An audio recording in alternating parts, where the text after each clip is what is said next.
Physical touch is our third language that I'm going to introduce today. And sometimes when I talk about physical touch in relationship, people think that it is about sex. And I say that it definitely can be about sex, although it is not only about sex. Physical touch has always been a very, very powerful language of love. In fact, if you think about it, for those who are parents, you might be able to connect with that. But even if you are not, we watch drama, we might have recollection when we were young. If we think about a love bond, the cuddling, the kisses that the parents bring on a young child are all displays of affections and love that the parents have for the latest addition to their family. The very first few seconds of life for this newborn, the parents showed love by really holding the baby, by kissing him or her. Physical touch is a very powerful language that it can convey very, very strong messages. A hug and a slap communicates extreme acts of the ends of affection.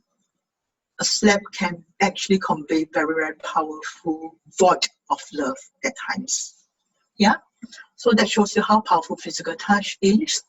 Touch communicates love in one of the most direct manner. When we seek closeness and intimacy, we reach out to our partner for that cuddle, that hand to hold, and even sometimes, I don't know about you, but sometimes even the messing of hair, that's also a way to show love. They all express that yearning to our partner. And if you think about yourself when you're really upset, if let's say this is your love language, all right, when you're really upset, sometimes you also realize that you do withdraw physically from your partner because at the moment, if you're upset with your partner, you do withdraw because at the moment, that doesn't quite feel safe for you. It is also important to recognize, as much as we talk about how powerful physical touch is, it's actually also important to recognize that not all touches are equal. Even if your love language, your primary love language is physical touch, there may be certain things or time that you are comfortable with and other times you are not. Say for example, especially I think this is particularly relevant for us in our local context. Maybe things are not quite the same in recent years, but I think this is probably still very relevant as compared to the Western culture. You may be very, very comfortable with expressing your love through touch outside of the eyes of public. The eyes of public when you're at home. But when your family or friends are around, you find it very difficult or even sometimes a little bit resistant towards it. I could see that sometimes even when my couple friends are around me, they do keep certain distance. Yeah, but I do know that they are very, very loving couple otherwise. So it is actually important for you to be able to understand how you express yourself and want to receive all these affections. Okay, I hope the speed is going okay for you. I'm going to skip over to the next language. If you need me to slow down or you have any comments, please feel free to drop it in the comment box, and Ting Ting, you could help me take a look at the comment box if there's any. Otherwise, we'll probably respond to any questions later on. I'm going to go over to the fourth language for the night, quality time. Okay. Quality time sometimes, especially in the modern Singapore world where we talk about how busy we are, now it's a day 2 of the safe reopening. And I have a lot of friends, even myself, like tonight, we are working overtime. Time is so precious for us Singaporeans by and large that we say that we don't have enough time. And if you tell me quality time, I'm really not sure. And this is where I would say that quality time is not about the time that you have. Rather, it is about, are you spending the time that the both of you have in a very meaningful way for both of you? It doesn't have to be massive. And it doesn't have to be done over a long duration of time. We're not talking about you have to spend like 5 hours every day just being with one another. It is not about the quantity of time. You think about it. Have there been times that you wonder if your partner was even listening to you because that game, that mobile game, or that drama seems to have taken away his or her attention?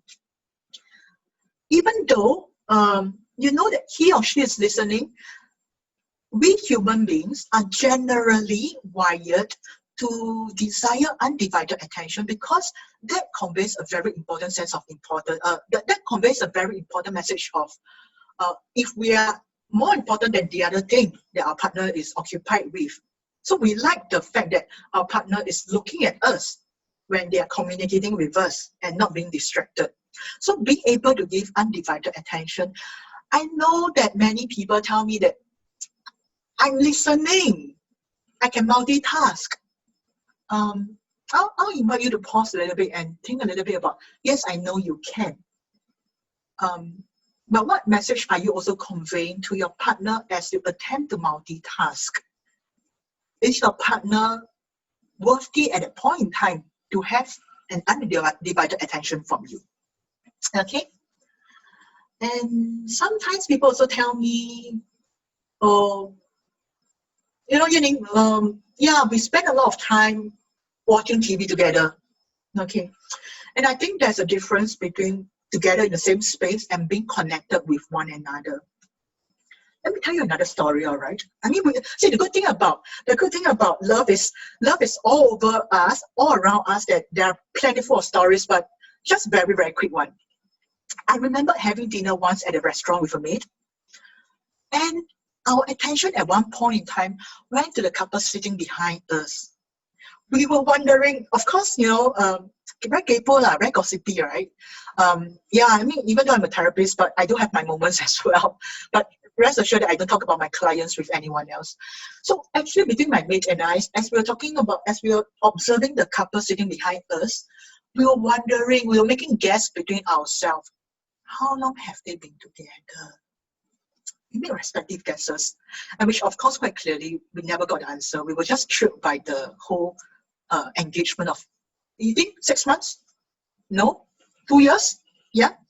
Why? What did we actually observe that got us having this conversation between us? What attracted us to this couple was how in the entire period, we were there for at least a good an hour plus. What attracted us was they were just eating their own food and scrolling their respective mobile phone. And eventually they paid the bill and went off. Okay, before you call me out on being judgmental, I confess, there can be many reasons for what we have observed. There could be many, many reasons which are very valid. But what was interesting for me as I reflected on it was how that observation actually did not meet my own expectations of quality time. Because I really wouldn't want to be in that situations under normal circumstances. Very often as couple, especially if we have been together for a long time, we get very used to routine. We engage in activity that we are very used to having to do rather than we want to do.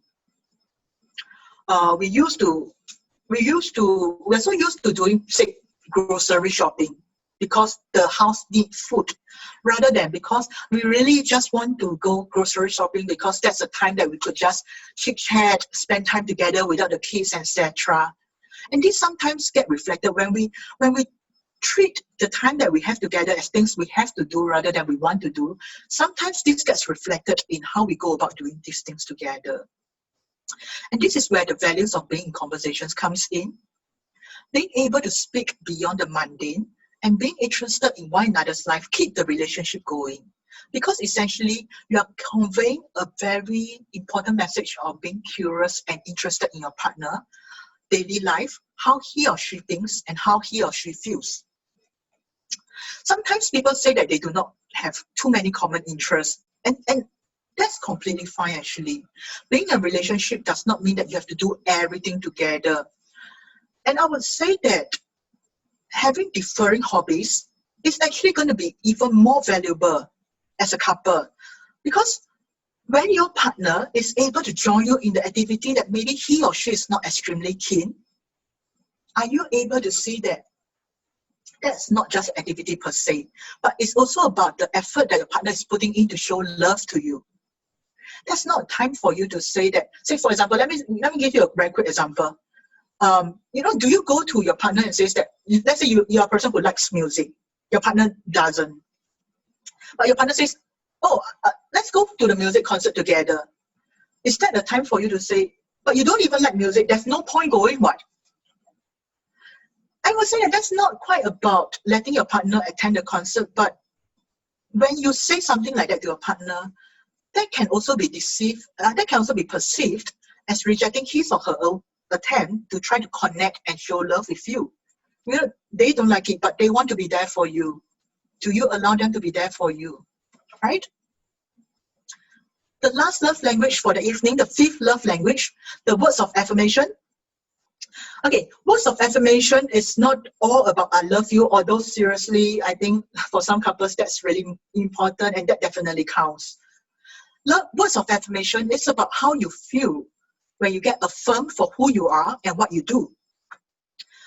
If you're wondering if you're one of a person who really cherish words of affirmation, you think about it. Do discouragement usually get you down easily? If so, perhaps you're someone who values words of affirmation a lot. Words of affirmations allow one to know how much he or she means to the other person, how you are being perceived. After all, nobody likes to be belittled or being taken for granted for their partner. Words of affirmation, I think it's also important for us to see this as it is most appreciated when that's something that your partner cherish. For example, let me give you I remember this couple who I've met. It was a very good act of gesture by the guy. So the guy was saying that the guy was trying to use words of affirmation because he knows how important his partner, that was the primary language. So he says, wow, you look so much better after losing that belly of yours. It is okay if your partner is trying to lose the weight. But if your partner actually has been someone who really cares about image very much, I will have to say that for that couple, we need to do a little bit of, okay, that wasn't quite what he meant. He was just trying to encourage you. Okay, so do remember to be kind in your words. Unless you're one of those couple who thrive on dissing one another, not everyone is great at dealing with sarcasm. And a little tip for couple who actually, if you think that it is a bit difficult for you to talk about this, especially if this is not your words of primary language to your partner, you can actually consider writing them down or even telling someone else about it. Imagine if your partner hear the good things that you have been saying about him or her in front of family or friends. That can mean a lot because you are showing how much you recognize and appreciate your partner, that you actually share it with someone else. It's not just lip service that you're delivering to a partner. You make it a point to tell someone else, and that can be very, very powerful. Okay, I've been talking a lot. Let's do a very quick recap. In gist, these are the 5 love languages. I know it's a bit small. I hope all of you are able to see it. Yeah. So online, I found someone who's in love with taco, stealing this particular picture from the person. So this is a quick summary to say how you can actually use any of these love languages. And at this moment, maybe if I were to just do a very, very quick poll, having love languages, which do you think is your primary love language? And if you are currently in a relationship, do you think your partner has the love language as you? Okay. A few moments later. But we do have quite a number who says that you think that it's acts of service, quality time. I mean, quite a fair distribution. Yeah. And question 2, do you think that you and your partner have the same love language? 16 of you says that no, you probably don't think so. Some of you, nice. 8 of you think that you have actually a same love language, and a few of you are not sure. Okay, so let's take a look. So with that as a basis, let's go back to our slides and see, okay, with that, what's next? Okay, so discovering your love language, we made a guess just now. So, but what exactly is your love language? Okay, think about it. What makes you feel most loved by your partner? When you get home, say for example, after a long day, what is the first thing that you wish can happen to your partner? I mean, what is the first thing that you wish can happen when you enter the door? The very first thing. There's no right or wrong answer. The real fact is actually all the love languages can be important and helpful for us, but we do have a primary usually that we feel most loved.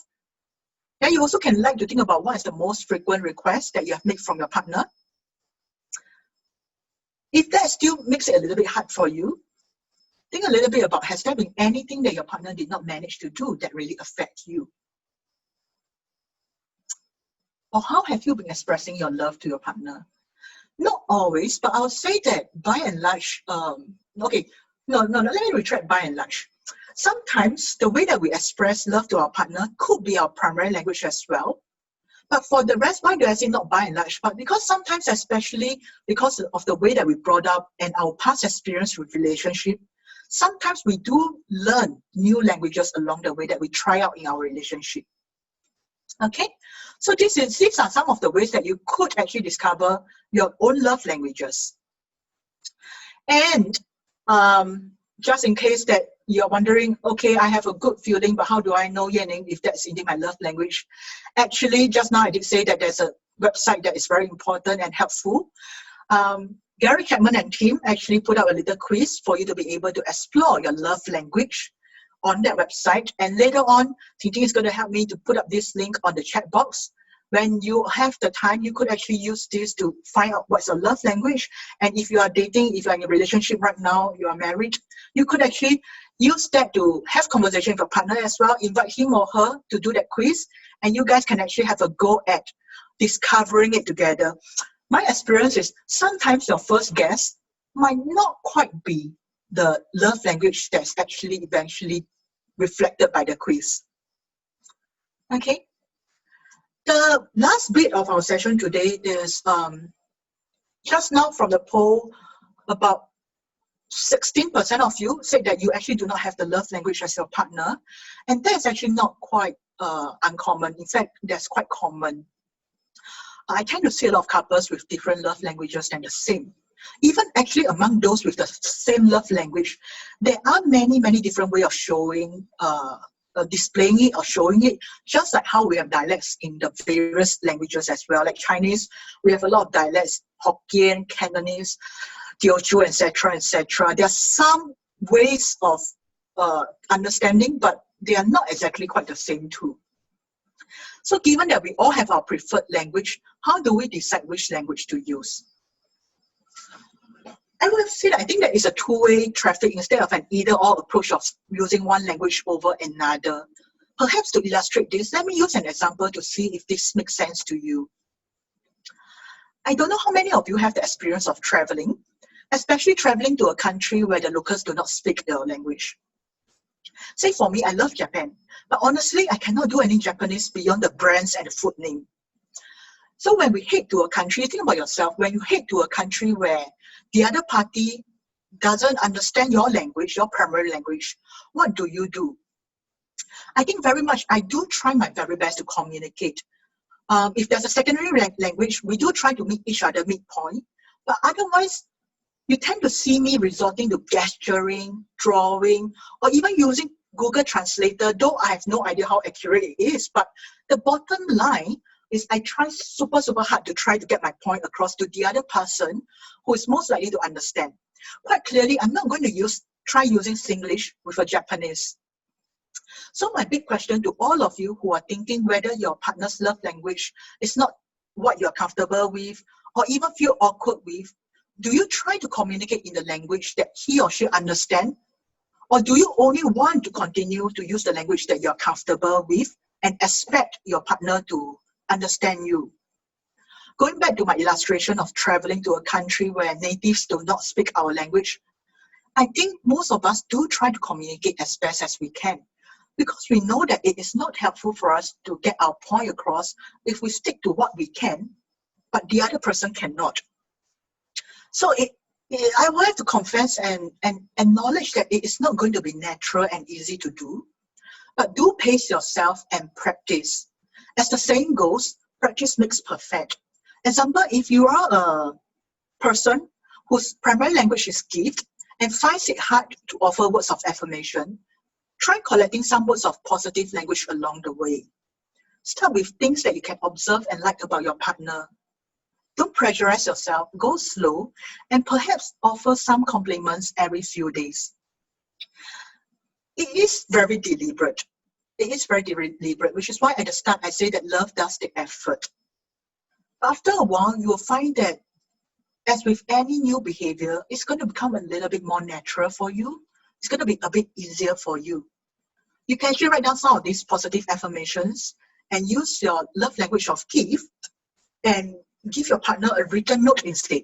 So, kind of like my illustration of coffee earlier on, use what you know, convert it to a way that your partner can understand. Okay, looking at time, we are almost to our last slide. This is my last slide for the day. To share the importance of being able to be in tune with love language, perhaps let me use one last example from me for this evening. How important it is to reach out to your partner in his or her primary love language. I have a friend whose love language is clearly gift. I know that none of you in this room has gift as a love language. But walk with me, okay? I have this friend. Her love language is clearly gift. Even as a friend, I know that because that's how she expresses her love, even for her friends. So quite naturally, she always make it a point to get something for her partner, her husband, every now and then. Not necessarily expensive stuff, but just something. Lovely gesture, very lovely gesture. But her husband did not quite understood that this is my friend's way of showing love. He saw it actually as a very spendthrift habit, and that inevitably placed some pressure on their relationship. It was really only until they were able to see where the other person was coming from and work things out before this very well-intended and lovely love message got misunderstood. And what was supposed to be my friend's attempt to fill the love tank has actually risk of being a possible crack to their tank over there. So this love tank that I introduced at the very beginning, you see that this love tank is also a tank that can actually help couple to weather challenges and the mundane of a normal couple relationship. In a normal relationship, it is not daily that we have fireworks. In fact, most couples, if not all, have their challenges. But with attentions given to very intentionally, and I use the word intentionally, filling up the tank regularly, couples are actually going to be more able to attend to their challenges. And this is why it is really important to help each other fill up their love tank. All right, I have been talking for the past 50 minutes or so. Perhaps I think for this last bit, for the last 5 minutes, thank you for spending your evening with me. We might be able to take a couple of questions for this evening. I'll be happy to respond to any of it that you may have on the topic. Okay, so now I get to see it. Okay, there are a couple of questions here. I'll try my best to respond to it because I'm mindful of time. So feel free to join us if you do have a little bit more time. The first question says, it seems to be more of a comment. Will be helpful to know the myths and common mistakes in using or applying love languages in couple work. Okay, I'm not too sure for the person who posed these comment questions. I think there are many myths. Indeed, there are many myths surrounding this. I'm not too sure what are some of the myths that you might have encountered, but a very common myth that I've heard whenever I share love languages with people is that one of the most common one is how they think that I have tried, but things still don't work. I think love language is something that really is more of a communication tool. It's not you try 1 or 2 times and things immediately. So if I go back to an analogy of the love tank, the whole idea about love languages is also helping to fill up the love tank. As you speak more languages, you actually help to increase the level of love in that love tank. Yeah, it helps to weather the challenges. It helps one another to be a little bit more empathic, to be a little bit more willing to communicate with one another instead of running on very dry love tanks. Yeah, so my apologies if I can't quite answer this question very thoroughly because I think many people actually do have many myths, but I'll be happy to actually respond to it if, let's say, someone can give example later on. The second question is it possible to resolve conflict well using love languages?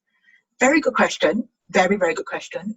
Going back to my analogy of love tank, conflict does has its origin in many different things, which is why this is one whole series of workshops. It can come because of expectations. It can come because of communication. It can come because of conflict that probably has to do with, say, financial difficulty, in-laws issue, work stress, etc. The short answer to this very complex question is it can to some extent, because it really depends on what is the conflict about in the first place. So if the conflict is about, I do not know whether he or she loves me or not, I think a start to resolving all these conflicts, you must make sure that your love tank has a decent level.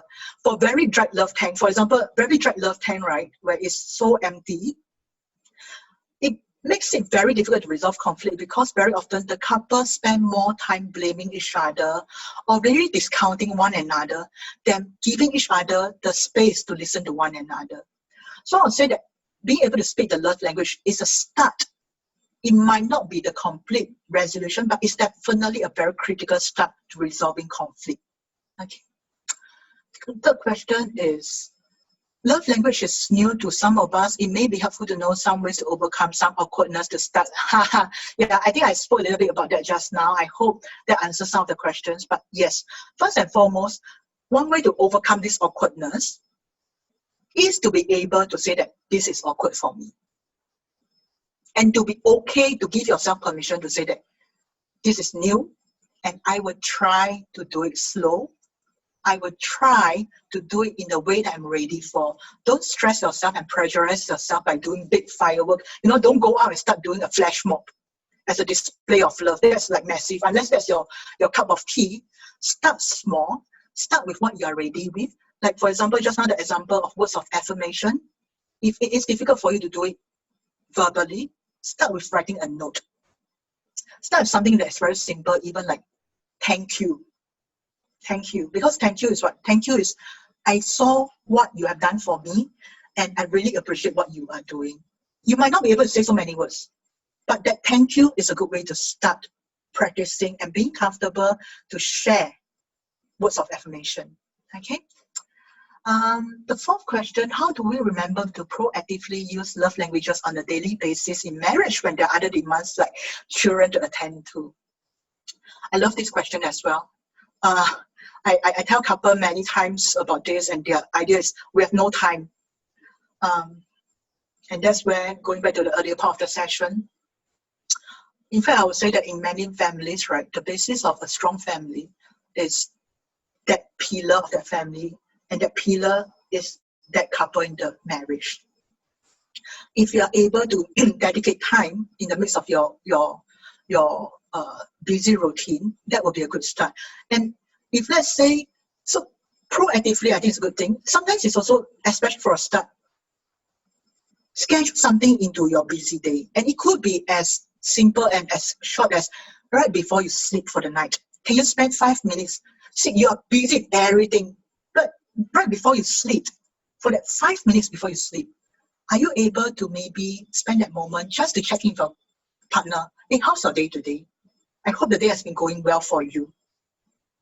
Yeah, and from there, let's see how we can gradually step up this love language usage on a day-to-day basis. It really all has to start small. But I like this word. I like how this audience actually used the word proactive, because I think one of the phrases I used earlier on was, it's not a lazy sit-back thing when it comes to love.